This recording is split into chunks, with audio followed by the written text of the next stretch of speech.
My name is Kelli Heil. I'm an author, artist, and podcast host of the Moms Who Create podcast. I live in Southern Indiana, and I have 2 children's books and a journal for moms. So my first one is My Day at the Pumpkin Patch.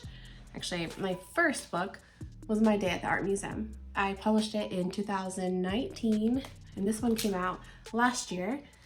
Next is my journal. It kind of goes along with my podcast. It's just a blank journal for moms to write down their ideas. So I've been writing since 2019. And really what makes me unique as an author, I would say, is that I never had that childhood dream of being an author. You know, when I was in 3rd grade, I was gonna grow up and be in the WNBA. Basketball was my life, basically, my cats and basketball. I had a stint in high school where I was like, ooh, maybe I want to be a journalist. And I would visit the local newspaper office. You know, we had career day. I was like, I might want to do that. But I never was like, I'm going to grow up and be an author.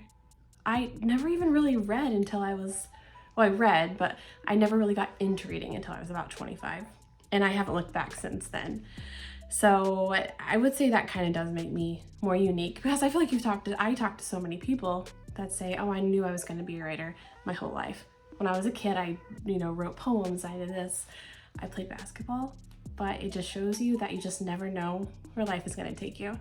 So in 2019, I had a daughter who was 1.5 years old, and I was still learning that season of life of new momhood. You know, I had a newborn. It was a lot, and it was a change.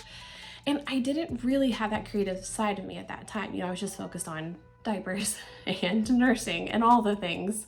I decided I wanted to get back into that creative side of me. You know, 1.5 years in, I was kind of learning. I was by no means a professional. She's 6 now, I'm still not.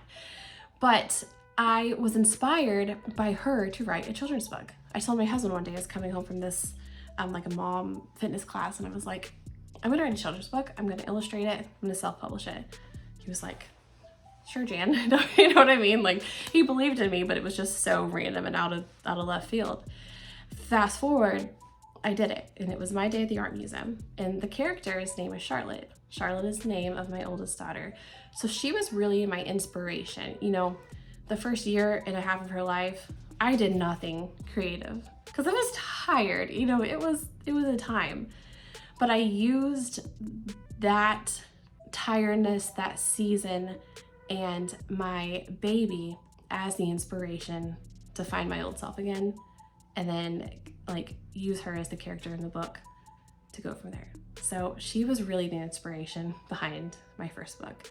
And then my second one, my second daughter is Shelby. The character in the book is Shelby. So it all really just stemmed from my children. So I have 2 children's books, and I have my journal for moms. I want to expand my writing, and I'm currently working on a cozy mystery.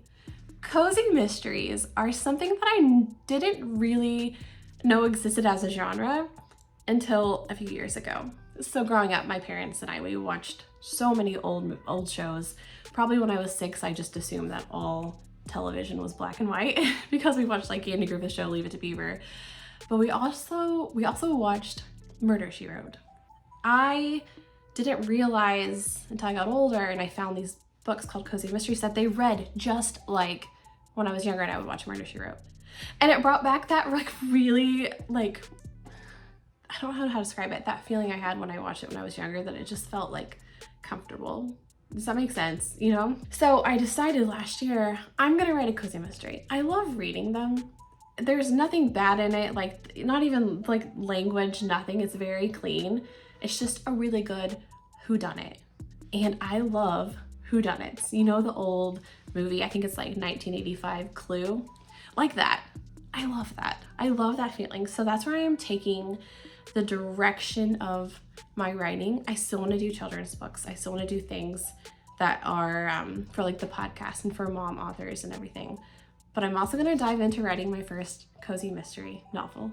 I'm going to aim this advice to other mom authors, because on my podcast, Moms Who Create podcast, I interview moms who are authors from all around the world, and I get bits of advice from them, and we all kind of come together on how to balance motherhood and your creative life, right?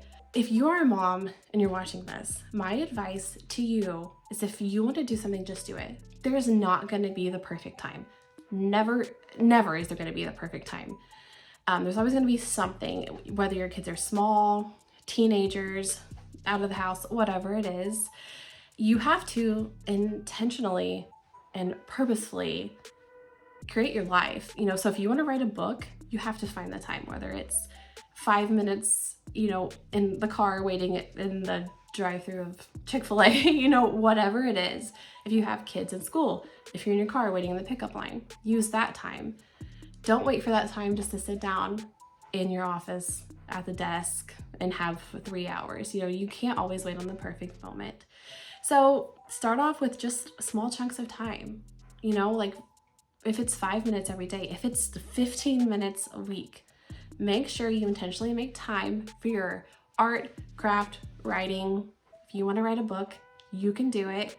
You absolutely can do it. Even if you're drowning in diapers, tell yourself you're going to do it. Have that confidence, have that drive, have that passion. See the end goal, even if it's 3 years down the line, and write that book, because you totally can. So in 2019, I didn't know how to self-publish a children's book. I went to Google, literally typed in how to self-publish a children's book. I had my manuscript, I had my illustrations. I just didn't know exactly how to format it and how to self-publish it. So I Googled it. IngramSpark was the first hit to come up on Google, and the rest is history. They showed on the website, how to format your book, how to upload it, even marketing. There was things on how to do, market your book for each different, genre. And you had all these sizes of books to choose from. It made it really easy. And then anytime I had a question, I could just, chat IngramSpark right then with my account number. And I without IngramSpark, I wouldn't have known how to start. Now I just Google anything, anytime I need to learn anything. But at the time, everything I needed was on the website. So thank you, IngramSpark, for kicking off this whole journey that I'm on, and for helping me with all the books and also other books that I will do in the future. Thank you.